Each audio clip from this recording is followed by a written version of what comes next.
Bonjour, bonjour, comment vous allez? Bien, j'espère, moi ça va très bien. Je suis Maël Kombila, membre du groupe Democraxis Game et je m'apprête à l'instant à participer à une partie de ce jeu. D'accord? C'est maintenant et je vous présente mon adversaire et le jeu Democraxis Game. Voilà, je m'apprête à prendre part à une partie avec la dame en face de moi, la charmante dame en face de moi. Bonjour Mélissa, comment allez-vous? Bien. D'accord, nous allons participer à une partie de jeu Democraxis Game. Tout ça pour dire à quelqu'un que ce n'est pas seulement un jeu réservé aux hommes, mais c'est aussi un jeu auquel les femmes peuvent davantage participer. Nous avons un arbitre d'exception juste à côté. Lui, c'est Emir Kam. Il touche un peu toutes les pièces. Mais sinon, il est là pour séparer au cas où. Donc, avant que de débuter la partie, je vais présenter succinctement les pièces. Comme je rappelle, le jeu, c'est Democraxis Game. Et il est composé principalement de deux ensembles. Le premier ensemble, c'est les éléments imprimés. Et le second ensemble, ce sont les éléments physiques qu'on peut manier. Ou bien, tout simplement manipuler avec les mains. D'accord? Parmi les éléments principaux, nous avons dans un premier temps la table de travail et ensuite le tablier. Le tablier, c'est cet élément, d'accord, qui compose un certain nombre d'éléments imprimés, parmi lesquels, je le rappelle encore une fois, la NAS qui est ici. La NAS, c'est ce carré qui est composé de 16 cellules et qui comprend dans ces cellules ce que nous appelons les points de vue. D'accord? À côté de ça, nous avons encore d'autres cellules. D'accord? À ma gauche, nous avons des cellules numérotées de 1 à 4. D'accord? Qui sont là pour accueillir ce que nous appelons les cartes politiques. D'accord? Nous avons les 4 cellules d'une part et d'autres. Donc de mon côté, j'ai 4 cellules. Du côté de mon adversaire également, elle a 4 cellules.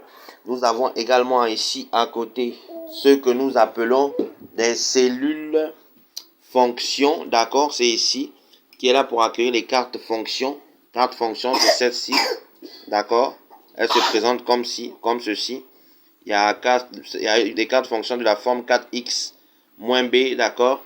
Il y a aussi celle de la forme 2x moins b, d'accord?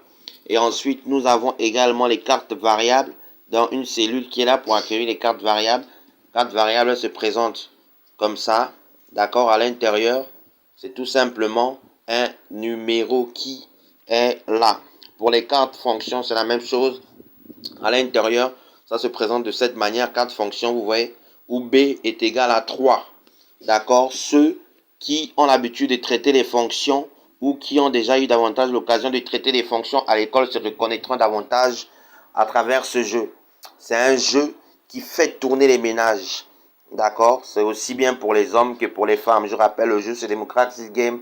C'est tout simplement un jeu spécialisé dans le jeu politique qui a un intérêt à la fois politique et institutionnel, mais également un intérêt scientifique et technique, mais encore un intérêt linguistique, pour ne m'arrêter qu'à ce niveau. Donc ça, c'était tout simplement pour la présentation. Donc à côté de ce que j'ai cité tout à l'heure, donc des cartes politiques que voici, d'accord? Nous avons une carte Union nationale que nous allons utiliser. Nous avons 16 cartes au total au cours d'une partie classique, d'accord? Une carte UPG que nous allons également utiliser. Nous avons une carte Papadroukou que nous allons utiliser. Une carte également PDG que nous allons utiliser qui se présente de cette façon. D'accord? Donc, à côté de ça, nous avons ce que nous appelons les cartes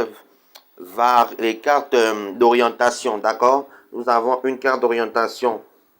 D'accord? Voilà, je présente bien gauche, donc qui représente la gauche politique. D'accord? Une carte d'orientation haute qui représente la Chambre haute, qui est une institution spécifique du Parlement. Et puis, nous avons tout simplement aussi cette carte d'orientation bas qui représente la chambre basse, qui est également une des chambres du Parlement. Mais nous avons également cette carte d'orientation droite, d'accord, qui représente la droite politique. Donc, en termes de carte d'orientation, pour une partie classique, nous avons 4 orientations. La première, c'est à gauche. La seconde, c'est à droite, d'accord. Et puis la troisième, c'est soit en haut ou bien soit en bas. À côté de ça, nous avons les pions qui sont là au nombre de 16. D'accord, nous montrerons leur fonction tout à l'heure. À côté des pions, nous avons également les lettres ici que nous utilisons également lors d'une partie classique. Et je finirai avec 2 éléments, notamment les cartes accords qui se présentent de cette manière. D'accord, à l'intérieur, c'est tout simplement comme ça. Voilà, je montre bien compris. Principaux, point d'accord. Voilà. Ensuite, nous avons bonne perspective. Donc, c'est tout simplement ça pour les cartes accords. Mais nous avons également des cartes de désaccord qui se présentent de cette façon. Voilà, mal compris. Principaux points de désaccord, mauvaise perspective. Donc, ça, c'était pour les cartes accords et les cartes désaccords. À côté de ça, pour finir, nous avons déjà cité bien évidemment les lettres, voilà, qui sont là. Mais nous avons également, comme élément important aussi du jeu, cet élément que nous appelons la boîte de Pandore. Nous vous montrerons également l'utilité tout à l'heure. Et à côté de ça, il y a cet élément qui n'est autre que la table de proposition des textes de loi qui est réservée au président de la République du jeu. Elle se présente intérieurement de cette manière, voilà, avec un certain nombre de cellules, notamment 1, 2, 3, 4, 5, 6, 7, 8 cellules. À l'intérieur de ces cellules, il y a bien évidemment des lettres qui ont une fonction spécifique. D'accord, après avoir présenté les différents éléments du jeu, je sais que c'est un peu ennuyé, mais c'est important de le faire. Nous avons également aussi cet élément qui représente, n'est-ce pas, on appelle ceci le domaine de définition d'un jeu. Nous allons tout simplement commencer une partie classique, qui est ceux qui ont les oreilles entendent, et que ceux qui ont du mal à entendre essaient tout simplement de suivre. On y va. Maintenant, nous allons débuter la partie, mais avant, je tiens juste à préciser que pour ma part, j'ai choisi, sur les 2 partis politiques représentés, j'ai choisi de défendre les couleurs de 2 partis politiques, comme à mon habitude. Le premier, sinon mon parti politique dont j'ai choisi de défendre les couleurs, est celui-là, Papadroukou, d'accord? C'est mon parti de prédilection. Et cette fois-ci, comme parti dont je choisirai de défendre les couleurs également, mon parti de coalition, je prendrai tout simplement celui-là, Union nationale. Ce qui fait que Mélissa aura le choix entre 2 partis, le PDG, d'accord, et l'UPG. C'est ça, non, Mélissa? Donc, tu as ton parti, les partis dont tu défends les couleurs, il y a le PDG Et Papadroukou. et Papadroukou. Tu prends Papadroukou, d'accord. Donc, dans ce cas, elle prend PDG, Papadroukou. Moi, je prendrai Union nationale et puis l'UPDG. L'UG, quoi? L'Union du peuple gabonais. L'UPG, voilà, c'est ça. L'UPG. Donc, voilà, je précise. Moi, je prends ce parti, l'Union. Je défends les couleurs de l'Union nationale et l'UPG. Par contre, Mélissa défend les couleurs de Papadroukou, voilà, et PDG, Parti démocratique gabonais. Donc, nous allons rentrer dans la première phase du jeu, voilà, qui consiste tout simplement à... Elle va d'abord déposer dans un premier temps les cartes et nous allons rentrer dans la première phase du jeu, d'accord, qui consiste tout simplement à la mobilisation des électeurs, la phase que nous appelons la mobilisation des électeurs. Nous rappelons que ce jeu est constitué de 2 principaux temps, d'accord. Le premier temps, c'est tout simplement la phase d'engagement qui comprend 9 étapes, d'accord, à savoir le choix des cartes politiques, ici, qui sont ici. Ensuite, nous avons, après le choix des cartes politiques, nous avons les définitions du contexte de la partie, d'accord, qu'on définit à travers cet élément, d'accord. Après, nous avons la mobilisation des électeurs qui consiste tout simplement pour Mélissa dans un premier temps à prendre l'ensemble des pions et à les mélanger au sein de la boîte que nous appelons tout simplement la boîte de Pandore. Après cette étape, nous avons la détermination du sens d'orientation ou de la stratégie politique à travers tout simplement les cartes d'orientation. Après cette étape, nous avons la réalisation de la campagne électorale, ce que nous appelons le schéma de réalisation de campagne électorale, d'accord, qui consiste à attribuer à chacune des voix, attribuer à chacune des cartes politiques des voix tirées au sein de la NAS. La NAS en réalité représente la nation.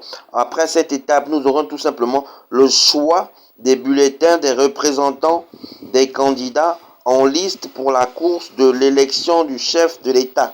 Après cette étape, pour la première phase, nous aurons tout simplement la compilation des résultats dans les urnes et le décompte des voix au profit des candidats représentés, suivi de la proclamation publique à l'issue des élections au premier tour.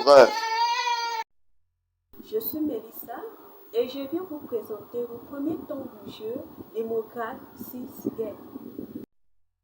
Rappelons que le premier temps est constitué de 9 étapes. Étape numéro 1, le choix des cartes politiques par soi-même, c'est-à-dire la joueuse A que je suis. Le choix des cartes politiques par mon adversaire, le joueur B qui en face de moi. Troisième étape, définition du contexte de la partie, encore appelé domaine de définition. Quatrième étape, mobilisation des électeurs de la NAS, encore appelée dans notre jargon la nation. Rappelons encore que le nombre des électeurs est représenté par l'ensemble de ces pions.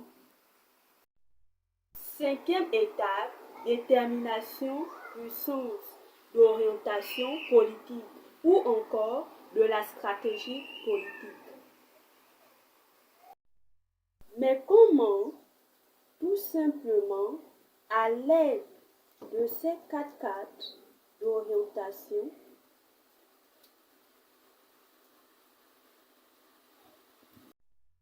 sixième étape, détermination de la tactique politique grâce à cette règle. Septième étape, déroulement de la campagne électorale. Par le thème Bad campagne, on entend Bad les cartes politiques.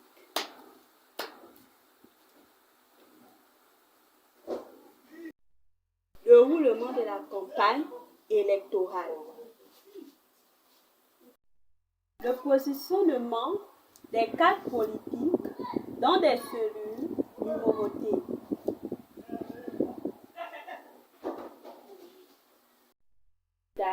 La compilation des résultats.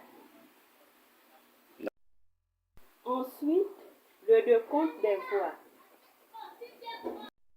Et enfin, la proclamation des résultats définitifs.